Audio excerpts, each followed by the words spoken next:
Another example of the Prophet's rahmah, there are two interesting hadiths mentioned in Bukhari. These hadiths indicate that the Prophet ﷺ would expedite his salah, not rush his salah. There's a difference between rushing your salah and expediting it. Rushing it is, you don't even know what you're doing. Just pray 2 minutes and get it over with. No. A mu'min never prays like that. But expediting the salah means you don't have to do too many mustahabbat and take too long. Do all the obligations, concentrate well, but just do it a little bit quicker. The hadith states from Anas ibn Malik, this is mentioned in Bukhari, that the Prophet states in this hadith that sometimes I am praying and I'd like to prolong my prayer. You know, when you do ruku' and you say Subhana Rabbiyal A'la, Subhana Rabbiyal Azim wa bihamdih. You know it's mustahab to say that many times? 7 times, 9 times, 100 times, 500 times. It's mustahab. It's an act of ibadah. Prolong your salah. The Prophet says, I personally wish I could prolong my salah. فَأَسْمَعُ بُكَاءَ الصَّبِي. Then I hear a child crying. فَأَتَجَوَّزُ فِي صَلَاتِي. The Prophet says, so I expedite that my salah. Why? مِمَّا أَعْلَمُ مِنْ شِدَّةِ وَجْدِ أُمِّهِ مِنْ بُكَائِهِ. Because I know his mother right now in salah, she's being disturbed by her son crying or her daughter crying. Look at this scene. Can you imagine? Rasulullah praying jama'ah. He's saying, I hear a child crying and I know naturally his mother is going to be influenced by this crying. You know, your son is crying. You don't want your son to crying. The Prophet says, I pray faster out of mercy for the mother, so she can go to her child and keep him quiet. In another hadith, Anas says, I swear, never did I pray behind any prayer leader who was so beautifully swift in his salah like the Prophet sallallahu alaihi wasallam. Because when he would realize that someone praying in jama'ah can't take a long salah, like a mother with children or somebody with a disability or someone who's old, he would quickly pray. And that shows you the Prophet, even though salah is so important, it's the pillar of faith, the Prophet didn't want to overburden anyone. Yeah, in my nawafil, in my own personal time, I can pray a 1 hour long prayer. But I'm not going to put the musallin behind me in a lot of burden and pain. So instead of a 5-minute prayer, I'll make it 50 minutes. I'm not going to do that. This is from the akhlaq of Rasulullah sallallahu alayhi wa alayhi. So the Prophet really cared. My dear brothers and sisters, you have to understand this is Arabia. A child crying and his mother is concerned about him meant nothing to that society. Nothing. They couldn't care less about something like that. Wallah, a woman, she's distracted because her son is crying. They didn't care. That's not something the men of that society cared about. The Prophet expedites his salah for that. That's big. That's a big stance that the Prophet is sending. Now imagine if you disturb this mother, you abuse this mother. The Prophet is showing the men, the husbands, look, I expedited my salah, which is wajib, which is the pillar of my faith, just so I can give relief to this mother. Don't think about harassing this mother. Don't think of disrespecting this mother. Don't think of abusing this mother. Do you see the example the Prophet's leaving here? Like, feel ashamed if you're going to do more than that. I, Rasulullah, praying jama'ah, I pray quicker out of rahmah for her. And you go back into your house and you yell at her and you make her cry and you abuse her. This is the example of Rasulullah sallallahu alayhi wa sallam. Another beautiful example is when Muhammad, the son of Abu Bakr, was born. Muhammad's mother was Asma bint Umays. She was previously married to Ja'far al-Tayyar, the brother of Imam Ali and the cousin of the Prophet. Ja'far al-Tayyar became a shaheed at the battle of Mu'tah. Was one of the battles during the time of the Prophet. He was killed. He became a shaheed. So later, Asma remarried who? Abu Bakr. Abu Bakr married Asma. When he married her, they had a son by the name of Muhammad. Muhammad, the son of Abu Bakr, who later Imam Ali alayhi salam raised him and took him in his care. Al-Allam al-Majlisi in the book Bihar al-Anwar, he narrates this hadith. He states that the final Hajj, when the Prophet ﷺ was going to the final Hajj, he left Medina, he went to the Hajj. This is year 10 of the Hijrah. The Prophet ﷺ mobilized thousands, tens of thousands of Muslims to do the final Hajj with him. When the Prophet, on his way to the Hajj, when he reached the village of Dhul Hulayfa, which is one of the mawaqit, the miqats that a person puts the ihram from. It's called Dhul Hulayfa. When the Prophet reached Dhul Hulayfa, Asma gave birth. She was pregnant. She came to the Hajj, but she was pregnant. So where did she give birth? At the village of Dhul Hulayfa. Who did she give birth to? Her son Muhammad. You know what the Prophet did that night? He didn't continue traveling. Normally you get to Dhul Hulayfa, you put on the ihram, for instance, and then you go towards Mecca.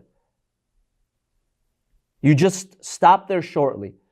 The Prophet realized, look, there's thousands of Muslims with me, but there's a woman who gave birth.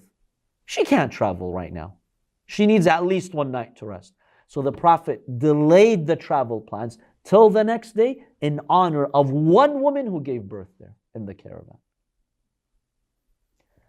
Brothers and sisters, maybe today you get this, but this is 7th century Arabia. This is unheard of. For a leader to delay thousands of travelers. Why? Because one lady gave birth. They did not care at that time. They didn't care about this. Who cares? The Prophet says, I care. She gave birth. In honor of this lady who gave birth, I'm going to stop here. Let's camp, let's sleep. Tomorrow when she's better, then we'll travel. Subhanallah. Look at the rahmah of Rasulullah sallallahu alayhi wa alayhi with the people of his era. This is something, my dear brothers and sisters, that people need to know today. People who have a negative image of the Prophet is because they don't know who he is. It's our job. All of us, take these lessons from the Prophet's life, share it. Go on social media, share it with the world. Share it with your friends, with your classmates. Make clips about these. This is Rasulullah sallallahu alayhi wa sallam. As for the concern of the Prophet for the poor. Now we're talking about those who are weak in that society, right? We mentioned the slaves, we mentioned women who were considered weak in that society. The poor people, they also had no position, no one to care for them. It has been narrated that the Prophet sallallahu alayhi wa sallam, at night, he would go 3 times to the masjid. You know what he would do? He would ask one of the maids of his wives, he would tell her, go into our house, one of the rooms, and bring us some food. So the maid would go and she would bring a pot that barely has any food in it, because in the homes of the Prophet you barely found food anyways. So basically, there would be just maybe food for like half a person, not a lot of food, just maybe some bread or whatever it was. The Prophet would take that pot, but this is Rasulullah, Allah puts barakah in what he's carrying. The Prophet would go to his masjid at night, people are sleeping. He'd wake up 10 people, 10 of the masakeen, the poor people. He'd wake them up, he'd feed them from that pot. Remember, the food was not enough for a person in that pot. But Allah put the barakah in it, He fed 10 people. So He told them, Kulu Bismillah, say Bismillah and eat. Then He'd wake up another 10, He'd feed them. He'd wake up another 10, and He'd feed them. Until all of the poor people who were sleeping over in the Prophet's mosque were fed by Rasulullah sallallahu alaihi wasallam. Who does that? Seriously, who does that every single night?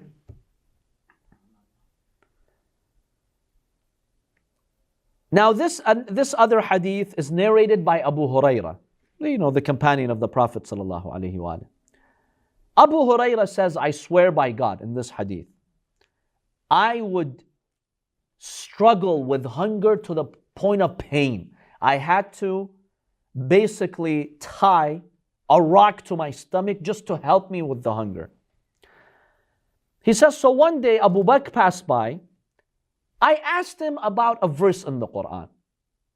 Either he means like, what's the tafsir of this verse? Or maybe just teach me a verse in the Quran. In hopes of him seeing my desperate state and giving me food.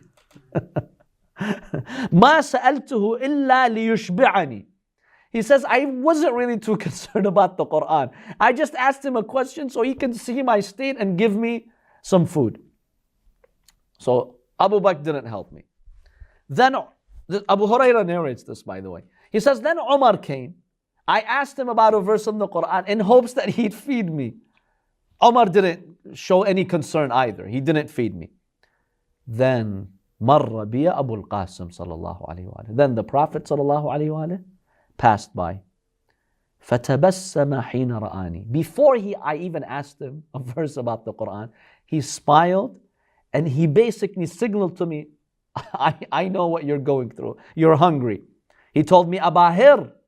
That was his kunya, his title. Come with me. He says the Prophet went to one of those rooms and there was maybe a jug, a container with some milk in it. Some milk. The Prophet ﷺ was told that this milk has been given as a hadiyah to you, as a gift. The Prophet told Abu Huraira, take this milk. You see the poor people in the masjid, they were called Ahlul Suffa. They were homeless people of the time. They had nowhere to go, no one to care for them, no food, nothing. They would be hungry, in a desperate state. The Prophet ﷺ told him, basically to summarize the hadith, according to Abu Huraira, he told me, Ya Abahir, go to these poor people in my masjid and feed them from this milk. Abu Huraira basically says, oh no, I'm the poor guy who is hungry here. I thought I could drink this little milk here and he's giving it to others. I want it for myself. Like, you see that I'm hungry. So he's like, I was disappointed, but hey, this is Rasulullah. I'm not going to say no to him. He says, I took the milk, the container. I went as instructed by the Prophet. I went and fed them. He says, I would give them from the container, the milk wouldn't finish. And then I came back with some remnants for one person in the container. The Prophet said, Yalla, ya Abu Hurairah, here's yours. Here's your share. He says, we all drank, we were all full that night. With the barakah of Rasulullah sallallahu alayhi wa sallam. Now, do we accept a hadith like this if the narrator is not reliable? Just a side question. Because we know Abu Huraira is not reliable. We know he used to fabricate hadiths. Yeah, some of the hadiths he would say are true, but a lot of them are questionable. So if a narrator is not reliable, do we accept their narration? See, scholars say we must be very careful. If the hadith that is narrated by a narrator who's not reliable contains a legal ruling, and it's the only hadith, we don't have any other supporting evidence, obviously the marja' will not issue a fatwa based on it because the narrator is not reliable. I don't know if the narrator is lying or telling the truth. But let's say it's not an issue that has a legal ruling, like a story. Abu Huraira says, I was hungry, the Prophet fed us, right? It's not a legal ruling. And it's not a political statement or Ahlul Bayt or something, right? Scholars say maybe we can accept it, but still with some caution. Maybe the narrator is giving the impression that he's special so that you accept his other hadiths. Oh wow, Abu Huraira, he witnessed this miracle of the Prophet. Maybe let me accept his other hadith. So you have to be very careful. But if the content itself is valid and it's confirmed by other reports, we accept it.